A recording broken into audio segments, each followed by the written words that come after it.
जय सिया राम। मैं आचार्य राजेश श्री राम जन्मभूमि अयोध्या से। प्रिय दर्शकों, रोग, शोक, दुख, पाप, चोरी, संन्यास, मुक्ति, सेवा, न्याय के अधिपति ग्रह शनिदेव 15 नवंबर से मार्गी हो रहे हैं, अर्थात अपनी गति परिवर्तित कर रहे हैं। पिछले 30 जून से 139 दिन लगातार वक्र गति किया है इन्होंने। शनि जब वक्री होते हैं तो फिर मानसिक उलझने बढ़ा देते हैं, परेशानियां बढ़ा देते हैं।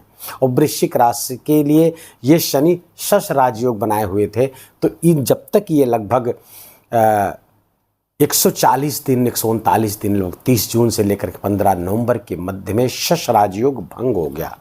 तो ये राजयोग भंग होने से तमाम परेशानियां बढ़ी, बहुत सारे विचार आए, नए प्लान बनाने पे मजबूर किया उन्होंने, नया अल्टरनेटिव तलाशने की लिए मजबूर किया, और करना भी चाहिए। और जो कार्य क्षेत्र थे वहाँ भी तमाम तरीके के परेशानियाँ, कुछ उलझने, कुछ दिक्कत आपको महसूस हुई होगी इन जब तक शनि वक्री थे।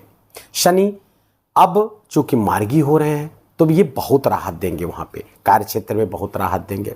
कार्य क्षेत्र में अभी तक परिवर्तन पिछले 30 जून के बाद से परिवर्तनकारी होकर के गोचर कर रहे थे, परिवर्तन करा रहे थे, बार बार परिवर्तन की संभावना बना रहे थे।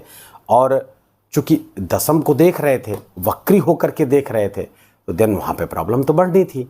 तो अब लेकिन राहत जब मार्गी हो जाएंगे, बहुत सारी राहत ये शनि आपको देते हुए दिख रहे हैं। ऐसे लोग जो रियल इस्टेट से, एडमिनिस्ट्रेशन से, लॉ, डिफेंस या फिर metal, minerals, minings, construction, contract, real estate, इन सब से जो लोग जुड़े हुए थे उन सबको विशेष लाभ अब होगा। वृश्चिक राशि के ऐसे जातक जो इन क्षेत्रों से जुड़े हुए हैं उनको विशेष लाभ देने जा रहे हैं शनिदेव। अच्छा, शनिदेव की ढैया चल रही वृश्चिक पे, और ढैया का अंतिम चरण शुरू हो गया। तो सिद्धांत यह है कि जाते हुए शनि अब आपके लिए बहुत फायदेमंद हो जाते हैं। किसी के लिए भी जब उतरता शनि होता है तो फायदेमंद होता है। अब वो घाव जो दिया है उसको सहलाने लगते हैं, उसको मरहम देने लगते हैं, गिफ्ट देने लगते हैं, वरदान देने लगते हैं। तो शनि अब अंतिम अवस्था में है अपने। अब इसी तरह मार्गी रहते हुए 29 मार्च को आपको ढैया से मुक्ति मिल जाएगी, ढैया से मुक्ति देंगे। और चूँकि 18 डिग्री से शुरू हो रहे हैं तो धीरे धीरे इनका बल भी बढ़ेगा, बल प्रौढ़ता की तरफ बढ़ रहा है, तो बल अब थोड़ा सा कम होता जाएगा इनका। तो उस कारण से भी आपके राहु आपको मदद मिलेगी। तीसरी बात कि शनि इस समय शतभिखा नक्षत्र पर गोचर कर रहे हैं, और शतभिखा नक्षत्र के स्वामी है राहु, और राहु ठीक पीछे आपके पंचम स्थान पर गोचर कर रहे हैं। तो पंचम का राहु भी यहाँ पर, चूँकि शनि राहु के प्रभाव में आ जाएंगे, कुछ राहु का प्रभाव भी ले लेंगे शनि, तो यहाँ पर नए नए आइडियाज़ आएंगे, बहुत विज़न बढ़ा देंगे, इंट्यूशन की पावर बढ़ जाएगी। आंतरिक जो जिसको छठी इंद्रिय कहते हैं, छठी इंद्रिय इसमें जागृत रहेगी। पूर्वाभास होने लगे आने वाली घटनाओं का, अच्छी घटनाओं का भी और बुरी घटनाओं का भी इसमें पूर्वाभास आपको पहले से हो जाएगा। तो ये बहुत विजनरी भी होते हैं, नए नए आइडियाज़, नए नए विचार आपको देते हैं। अब वो नए आइडियाज़, नए विचार जो इस समय राहु शनि के इस योग के कारण आ रहे हैं, प्रभाव के कारण आ रहे हैं, तो फिर अब आपको उसको एग्जीक्यूट करना चाहिए, उसको धरातल पर लाने का समय है। उस पर आप काम करिए, आपको विशेष लाभ होने वाला है। शनि की जो तीसरी दृष्टि है छठे स्थान पर पड़ रही है, और चूंकि वक्री थे तो कोर्ट कचहरी के मुकदमों में तब भी राहत दे रहे थे, अब और भी राहत देंगे। कोर्ट कचहरी का मुकदमा है, शत्रुओं पर हावी होना हुआ, रोग, ऋण, शत्रु आदि से मुक्ति देते हुए दिला रहे थे। पहले भी जब वक्री थे तो भी, अब भी देंगे, अब और अच्छी तरीके से देंगे आपको। शनि की जो 7वीं दृष्टि आपकी कार्य स्थान पर पड़ रही, तो कार्य की अभी जो कार्य में उलझने थी वो अब शांत होंगी। आपका प्रमोशन वगैरह ड्यू था तो प्रमोशन होगा, नए कार्य मिलेंगे, नई जगह का परिवर्तन भी कराते हुए शनिदेव यहाँ पर आपको दिख रहे हैं। मानसिक उलझने, डिप्रेशन जो बढ़ा हुआ था उससे आपको बहुत राहत देंगे शनिदेव। शनि की जो 10वीं दृष्टि है आपके राशि स्थान पर पड़ रही है, तो प्रभाव आपका बढ़ेगा, मेहनत आप करेंगे। पिछले दिनों जो प्रमाद की स्थिति थी, जो मेहनत नहीं कर पा रहे थे किसी भी कारण से, चाहे मानसिक स्थिति के कारण, पारिवारिक स्थिति के कारण, जिस भी स्थिति के कारण से अपने कार्य पे फोकस नहीं कर रहे थे, अपने ऊपर नहीं फोकस कर रहे थे, अब उन सब चीज़ों से आपको राहत मिलने वाली है। बहुत सारी परेशानियाँ 30 जून से आपने देखी, बहुत दुख आया होगा, रोग आया होगा, शोक आया होगा घर के वातावरण में, उन सब से अब आपको विशेष राहत मिलने वाली है शनिदेव का।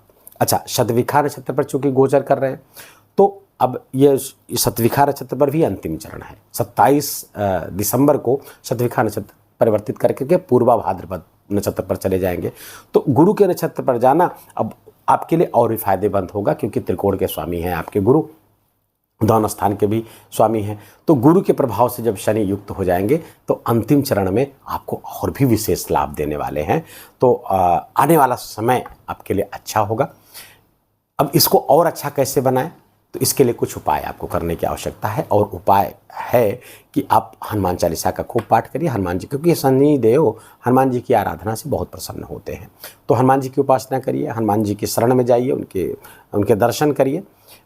और शिव जी की भी उपासना से शनिदेव विशेष प्रसन्न होते हैं। अब चूंकि सद्विखा नक्षत्र के अंतिम चरण पे हैं और सद्विखा नक्षत्र के जो प्रत्यधि देवता होते हैं वो होते हैं वरुण। तो वरुण अर्थात जल, तो जल को शिव भगवान पर चढ़ाने से शनिदेव बहुत प्रसन्न होंगे, राहु की भी प्रसन्नता वहाँ प्राप्त होगी। ये दूसरी बात हुई। तीसरी बात यह है कि वरुण गायत्री मंत्र का आपको जप करना चाहिए। 27 दिसंबर तक वरुण गायत्री का मंत्र, अगर वरुण गायत्री मंत्र का जप करें तो जो आपकी संतान को समस्या आ रही है, देखिए राहु पंचम स्थान पर गोचर करेगा तो संतान संबंधी समस्या जरूर देगा। संतान को चोट लगना, संतान का रोगी हो जाना, कोई विशेष रोग हो जाना उसको, तो ये समस्याएं राहु तब तक देते रहेंगे जब तक यहाँ रहेंगे। और जून के बाद ये स्थान परिवर्तित करेंगे, तो तब तक आपको वरुण गायत्री मंत्र का जप जरूर करना चाहिए। और क्या मंत्र है? ओम जलबिंबाय विद्महे नीलपुरुषाय धीमहि तन्नो वरुणः प्रचोदयात्। इसके 108 बार या फिर इससे ज़्यादा अगर आप जप सके समय हो तो जितना ज़्यादा करेंगे उतना लाभ होगा। अधिकस्य अधिकम फलम, तो जितना ज़्यादा रुद्राक्ष की माला पे इसका जप करिएगा, बहुत ही शानदार परिणाम शनि और राहु दोनों को आपको प्राप्त होगा।